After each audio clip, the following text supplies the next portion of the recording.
तो दोस्तों, एक बार फिर मैं आपका स्वागत करता हूँ हमारे YouTube चैनल हॉलीवुड डिकोडेड में।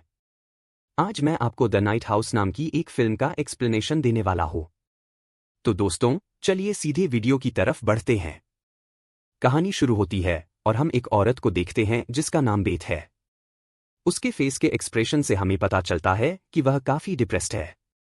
वह पूरी रात शराब पीती है और अपनी शादी के पुराने वीडियोस देखती है। उसके बाद वह सोने चली जाती है। यहाँ बेथ बेड पर लेटते हुए अपने पति की यादों में खो जाती है और सोचती है कि काश वह उसके साथ होता। इतने में मेन डोर पर दस्तक होती है। बेथ दरवाजा खोलकर देखती है, लेकिन वहां कोई नहीं होता। तभी उसे अलमारी के पास एक परछाई का एहसास होता है, तो वह दरवाजा बंद कर देती है।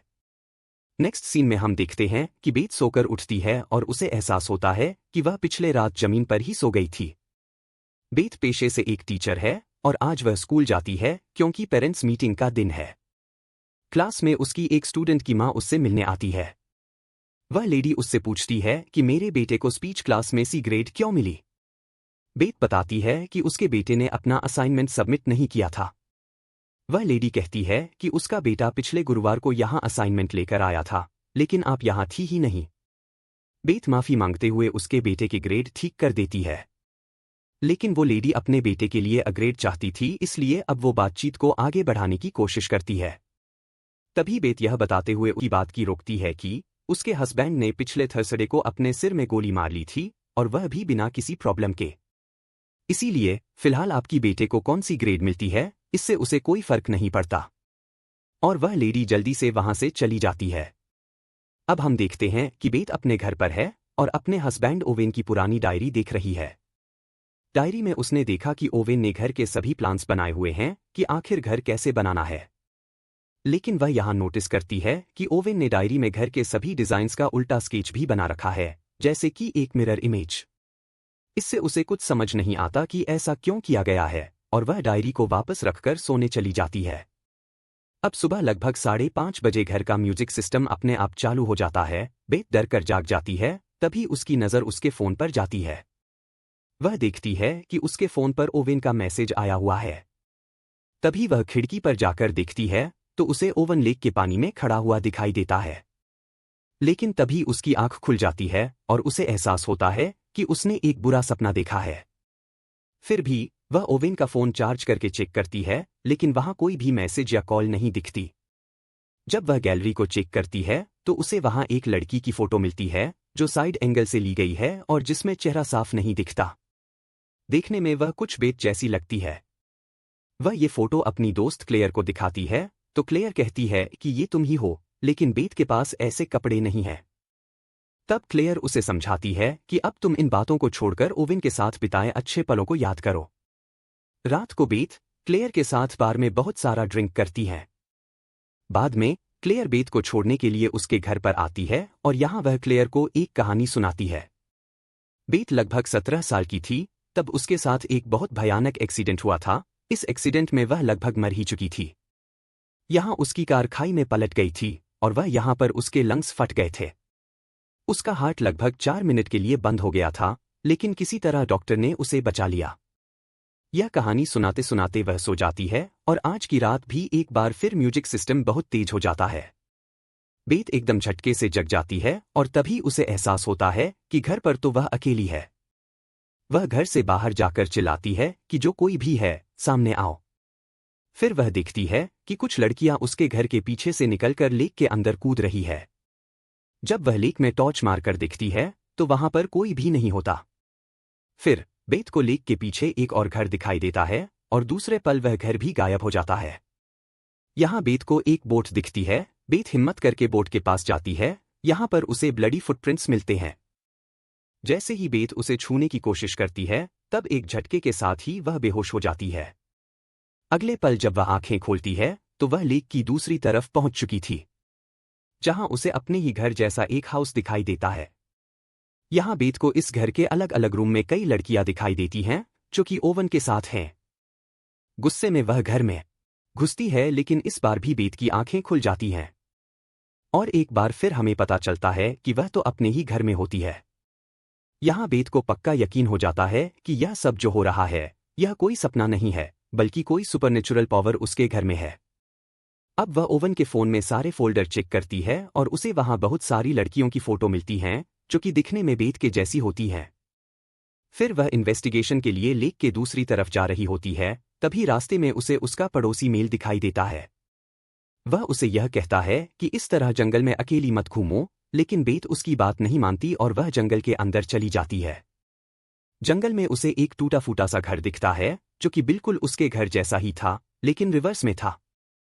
वह घर के अंदर जाती है और छानबीन करने पर उसे वहां पर एक डॉल मिलती है जिसके अंदर कई सारी पिंस घुसाए हुए थे। यह देखकर इतना तो पता चल जाता है कि यह कोई काला जादू है। अब बेथ गुस्से में मेल के घर पर आती है और उस पर चिल्लाते हुए कहती है कि तुमने सुबह मुझे वहां पर जंगल में जाने से रोका था।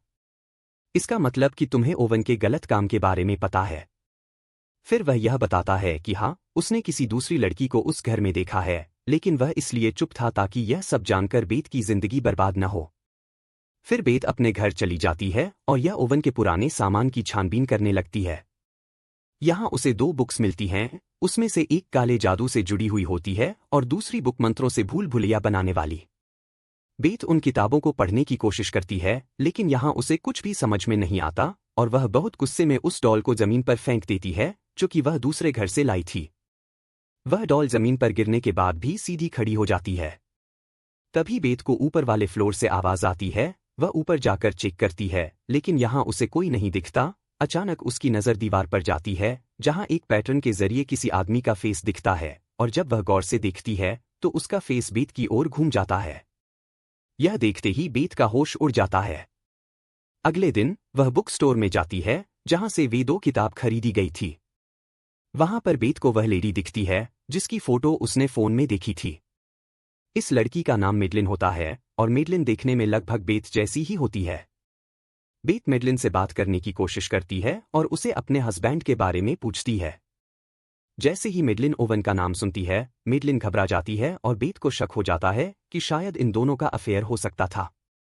लेकिन पूछताछ में मेडलिन ज्यादा कुछ नहीं बताती। अब अगले सीन में हम देखते हैं कि बेथ अपनी फ्रेंड क्लेयर के घर पर है और उसे सारी ओवन के अजीब बातें बताती है। साथ ही यह भी बताती है कि पिछले कई दिनों से उसके घर में उसे जो भी पैरानॉर्मल पावर फील हो रही थी उसके बारे में भी बोल देती है।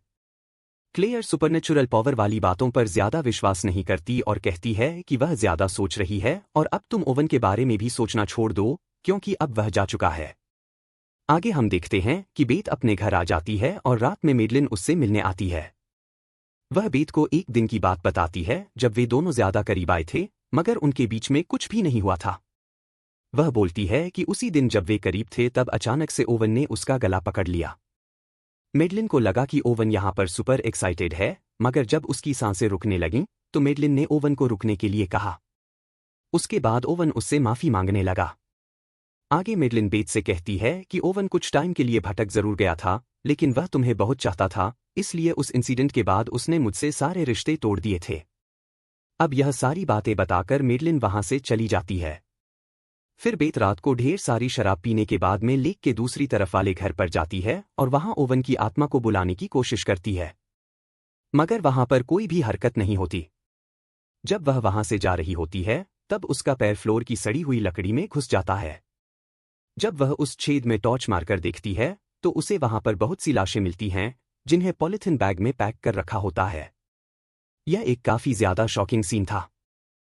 यह सब देखने के बाद घबराई हुई बेथ वहां से अपने घर भागती है और घर पहुंचकर सोचती है कि ओवन ऐसा नहीं कर सकता। वह रोते हुए ओवन को याद करने लगती है। तभी उसे एक अजीब सी प्रेजेंस फील होता है और वह देखती है कि वॉशरूम के मिरर पर कुछ लिखा हुआ है। वह वहां पर जाती है और फील करती है कि वहां पर कोई आत्मा खड़ी है। बेथ को लगता है कि यह ओवन की आत्मा है, और तभी वह आत्मा बेथ के साथ इंटीमेट होने की कोशिश भी करती है। तभी उसके कान में एक आवाज आती है और एक झटके के साथ वह आत्मा उसे छोड़ देती है। अब बेथ वॉशरूम से बाहर जाने लगती। तभी वॉशरूम का गेट अपने आप बंद हो जाता है।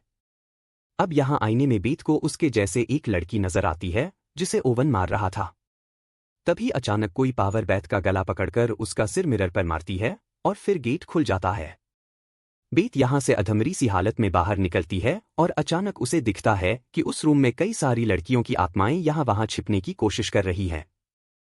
अब बेत फिर से ओवन को किसी लड़की को मारते हुए देखती है और वो नोटिस करती है कि वहां कोई परछाई उसके साथ खड़ी है जो उसे खींचकर दूसरे रूम में ले जाती है। अब बेत को वो सारे मर्डर देखते हैं जो ओवन ने किए थे। वह देखती है कि वह ओवन की गोद में सर रखकर सोफे पर लेटी हुई है। तभी ओवन के कान में फिर से एक आवाज आती है और वह बेत का गला दबाने की कोशिश करता है, लेकिन वह सफल नहीं हो पाता। फिर बेत चिल्लाते हुए उस परछाई से पूछती है, तुम कौन हो? तभी वह परछाई बोलती है, आई एम नथिंग, मैं कोई नहीं हूं। लास्ट टाइम तुमने मुझे तब फील किया था जब तुम्हारा एक्सीडेंट हुआ था, मगर किसी तरह तुम बच गई थी। दोस्तों, यहाँ असली कहानी हमें पता चलती है। अब हम देखते हैं कि यह परछाई कोई और नहीं बल्कि खुद डेथ है। जी हाँ, और आखिरी बार एक्सीडेंट के बाद जब बेत मरकर वापस जिंदा हो गई थी, तभी से डेथ बेत की आत्मा को वापस लेने की कोशिश में लगी हुई थी, मगर बार बार उसका पति ओवन उसे बचा लेता था। ओवन ने ही डेथ को भटकाने के लिए तंत्र विद्या से एक मिरर हाउस बनाया था और वहां वह बेत जैसी दिखने वाली लड़कियों को लाता था जिन्हें डेथ की विस्पर के बाद ओवन मार डालता था। यानी कि बेसिकली डेथ ओवन से ही यहां पर बेत को मरवाना चाहती थी और ओवन यहां पर डेथ को ट्रिक कर रहा था। अब आगे हम देखते हैं कि डेथ बेत की सोल को बंदी बना लेता है, मगर वह उसे खुद नहीं मार सकता। बेत को अपनी जान खुद ही लेनी होगी, तभी डेथ उसकी आत्मा को लेकर जा सकता था। यहां पर डेथ बेत को उसी बोट पर लेकर जाता है जहां पर ओवन ने सुसाइड किया था। बेत इस टाइम डेथ और लाइफ के बीच में फंसी हुई है।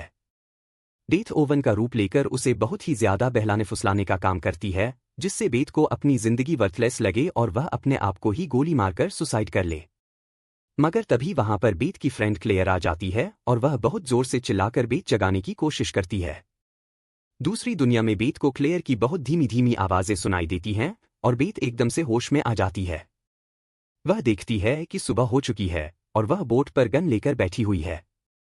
तभी क्लेयर स्विमिंग करते हुए बेत के पास पहुंचती है और उसे किनारे तक लेकर आती है। अब आप यहां पर यह सोचेंगे कि बेत के हस्बैंड ओवन ने सुसाइड क्यों किया था, तो यहां वह समझ गया था कि डेथ तो उसके जरिए बेत को मरवा ही देगी, इसलिए उसने खुद को ही खत्म कर लिया।